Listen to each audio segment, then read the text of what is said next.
Thank you, Mr. Mayor.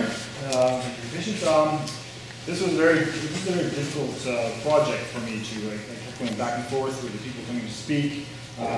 We're given extra density, but we're clearly not getting more affordable housing. I think in Vancouver we have to come to terms with the fact that we've had the most prosperous 25 years of construction in the city, rental or strata buildings, and yet we can't seem to beat this affordability question. So to add more units, as is proven in the last 25 years of development in Vancouver, doesn't necessarily mean you'll have more affordable housing, no matter whether it's rental or strata. I think that we can see that's the case. We have buildings being built all the time in Vancouver and prices still go up, rent or purchase. So it's a challenging question. I don't think this development will answer the affordability question.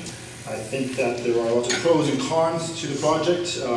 Obviously turning a parking lot into something else is appealing, and I think the frontage along Beach Avenue is attractive. We heard a lot from the residents about light and shadow, but I think staff did a very good job at explaining that those aren't items for which we can use as examples of why not to accept this development.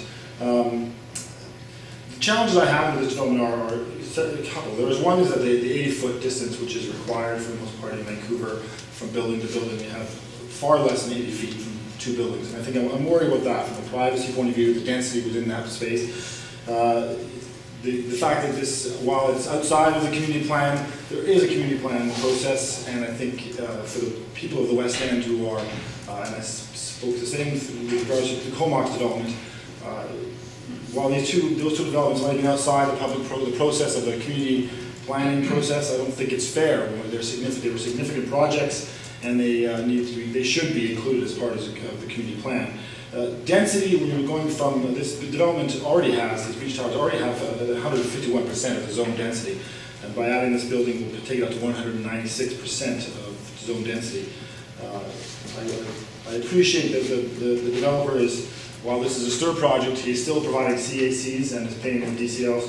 I think that's great, but it's really a question of density, distance from the building next door, and the density in general in that neighborhood and in that block of 196% of zone density seems significant to me. And for those reasons, I won't support this development.